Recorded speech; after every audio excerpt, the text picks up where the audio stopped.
Ricardo Ramírez, coordinador en Guayas de la Comisión Nacional Anticorrupción, nos acompaña. Bienvenido y buenos días. Buenos días, Lenin. Gracias a usted. Saludo a los televidentes. De esta situación crítica, del universo de los pillos, ¿hay retorno o, al igual que el coronavirus, la deshonestidad no tiene cura? Mire, Lenin, no nos podemos engañar. En esencia, nada ha cambiado. La situación sigue igual, a pesar de alguna actitud importante de la fiscal general de la Nación, pero una golondrina no hace verano, y hay toda una estructura que viene implementada, como usted dijo al inicio, no ahora en la pandemia, sino desde antes de la pandemia. Tenemos 13 años de la implantación de una red de corrupción, de un sistema de corrupción que abarca toda la institucionalidad pública. Y que roben todas las instancias, ¿no? Roban cuando construyen los hospitales, roban cuando los equipan y luego roban cuando tienen que proveerle de insumos y de medicinas. Nunca dejan de robar. Bueno, el asunto es que todo esto lo hemos descrito. Hemos presentado documentación, elementos de las redes que operan, de las empresas vinculadas, de todo lo que ahora se está haciendo evidente, inclusive de aquello de lo que usted decía del Hospital de los Ceibos. Hay hechos que son incontrastables. Por ejemplo, el presidente de El Salvador acaba de inaugurar un hospital con 1000 unidades de cuidados intensivos por $43 millones.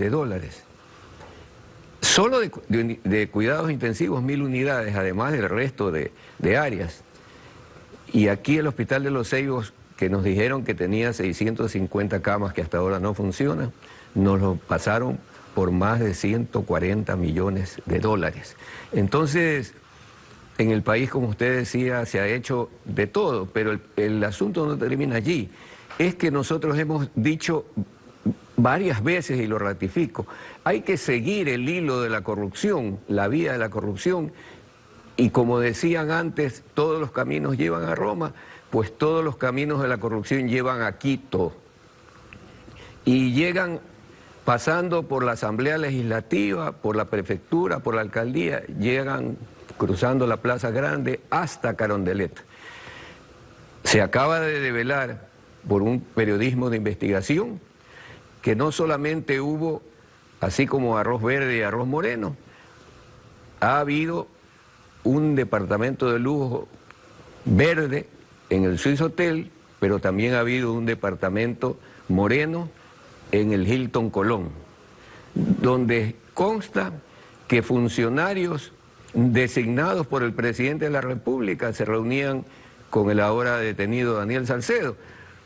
Y esto es gravísimo. Estamos hablando del expresidente del Consejo Directivo del Instituto Ecuatoriano de Seguridad Social, sí, del señor Granda.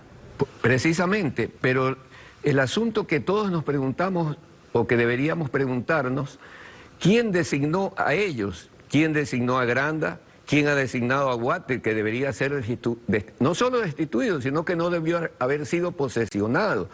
La superintendenta de bancos y compañías también debe ser destituida porque ella lo posesionó a sabiendas que no cumple con los requisitos para ser presidente del BIES.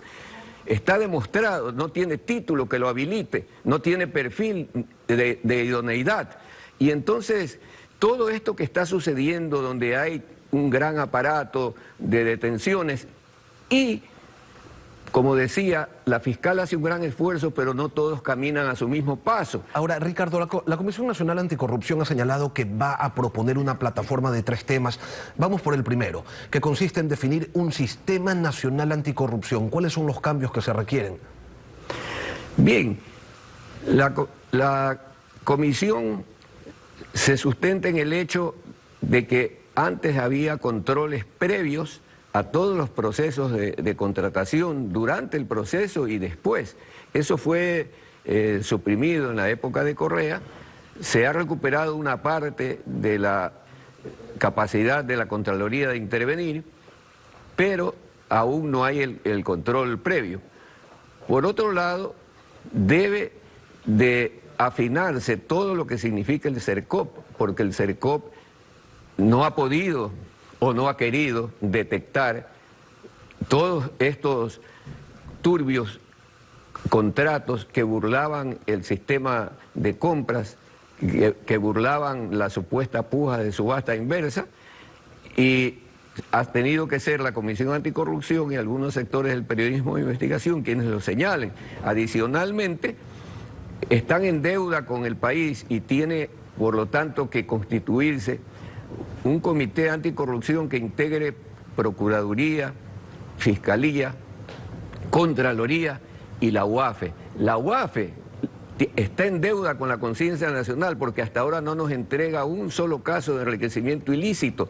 Eso se ha podido encontrar porque se cae en la avioneta y se encuentra la maleta con los dólares, o se allanan domicilios y se encuentran cantidades superiores al $1.000.000 en billetes. Porque si no, no pasa nada. Ahora, un cinismo lleno de verdad nos alimenta desde niños, que echa la ley, echa la trampa, nos dicen, y lo evidenciamos. En los hospitales del IES, por ejemplo, las adquisiciones se las realizaba con el mecanismo de convenio de pago que se usa solo en emergencias y que permite la compra directa. Y no estamos hablando de las compras de esta emergencia del coronavirus, sino las que se han venido realizando desde el 2018.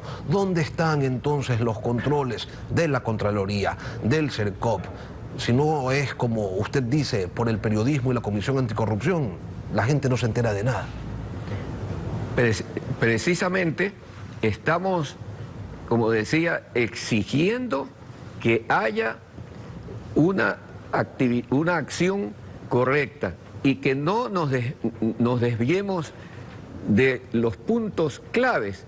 ¿Qué es lo que está sucediendo? Que se hacen espectaculares operativos y resulta que en el caso, por ejemplo, del hospital del suburbio u Hospital Guayaquil, como se lo denomina Abel Gilbert, toman detenidos a los médicos que están haciendo la labor en la primera línea de combate a la pandemia, involucran a gente de mucho prestigio como al doctor Alex Gutiérrez Gómez, a la doctora Ana Zambrano, y ocurre que los gerentes, los jefes están prófugos, ellos no estaban ese día. ¿Cómo así? Se trata solamente, Ricardo, se trata solamente de que son responsables los gerentes, los directores de los hospitales, los encargados de las adquisiciones, porque en el caso de los hospitales del IES, por ejemplo, hay un consejo directivo, hay un presidente de consejo directivo, y en el caso de los hospitales del Ministerio de Salud Pública hay subsecretarías, hay direcciones, hay ministerios, ¿no? A eso me refiero, que el señor Paul Granda, así como el señor Richard Espinosa antes, así como el señor Ramiro González y ahora Guate, fueron designados por Correa y por Moreno. Entonces, ¿quiénes designan a los jefes máximos? Por eso digo, la red de la justicia está atrapando algunas sardinas, a uno que otro tiburón, pero las ballenas y al rey Neptuno todavía no lo capturan. Entonces, se necesita tomar medidas muy concretas, pero el pueblo ecuatoriano tiene en sus manos la solución. El 2021 puede elegir un gobierno distinto, personas que vayan a la asamblea, no como las de ahora, llenas de coimeros, de diezmeros y de gente que está o destituida, o prófuga, o detenida. Entonces, el pueblo ecuatoriano con su voto puede cambiar la realidad del país. Eso también es un llamado fundamental, porque si no seguiríamos discutiendo eternamente este tema y lo de la corrupción no terminaría. Ahora, Ricardo, al inicio de este diálogo decíamos que ustedes proponen una plataforma de 3 ejes. El sistema de lucha contra la corrupción es uno, otro es la defensa de la seguridad social. En función del tiempo, le ruego brevemente nos comente defenderla de quién. Bueno, defenderla de Guate de ahora directamente, porque él es un insolente recadero de los que quieren meterle la mano a los recursos del IES. Yo hablo como uno de los 5 millones de asegurados, tanto al IES, al ISVA y al ISPOL, donde hay serias denuncias de que primero, como usted dijo, en los hospitales del IES no ha cambiado nada. El señor Guate dijo que hay 101 gerentes o directivos del más alto nivel de los hospitales del IES que los va a cambiar, y ha cambiado solo a uno, al del Teodoro Maldonado, que es el que no está implicado en nada. Entonces, mire cómo nos quieren engañar al país y enredarnos en una discusión sin sentido de que hay que descontar el 0,5 hasta el 1,59. Eso es lo que ellos quieren, cuando en realidad lo que están buscando es entregar los recursos del IES a las aseguradoras privadas de fondos de pensiones, que es un viejo sueño de la oligarquía, del Fondo Monetario Internacional, pero no dice nada de la brutal deuda que tiene el Estado con el IES, que rebasa los 24.000 millones de dólares. No son 12.000, no son 6.000, como dicen algunos datos, son más de 24.000 millones de dólares. Entonces, nosotros los jubilados, los afiliados, que somos los pensionistas, los del seguro campesino, que somos los dueños del IES, no tenemos voz ni voto. Hay un consejo directivo espurio donde el señor Guate es como jefe de Hacienda y se permite cada día decir una cosa, al otro día decir otra. Le vamos a descontar a los afiliados, no vamos a atender a los menores de 18 años, pero porque eso representa 300 o 400 millones al año, pero el Estado le debe 24.000 millones al IES. Entonces, ¿de qué es que estamos hablando? Por eso digo, la indignación popular crece y ojalá se exprese el 2021 cambiando de raíz este país. Ricardo, el tercer punto de esta plataforma que va a plantear la Comisión Nacional Anticorrupción es la reestructuración de la deuda. Habrá análisis de lo contratado y sugerencias, pero en principio allí también hay corrupción. Bueno, hay serias evidencias de que el pago que hizo en pleno pico de la pandemia el ministro Martínez, una de las razones por las que debería ser destituido, tiene que ver con los tenedores de esos bonos que se pagaron. Ese es uno de los misterios que nadie devela.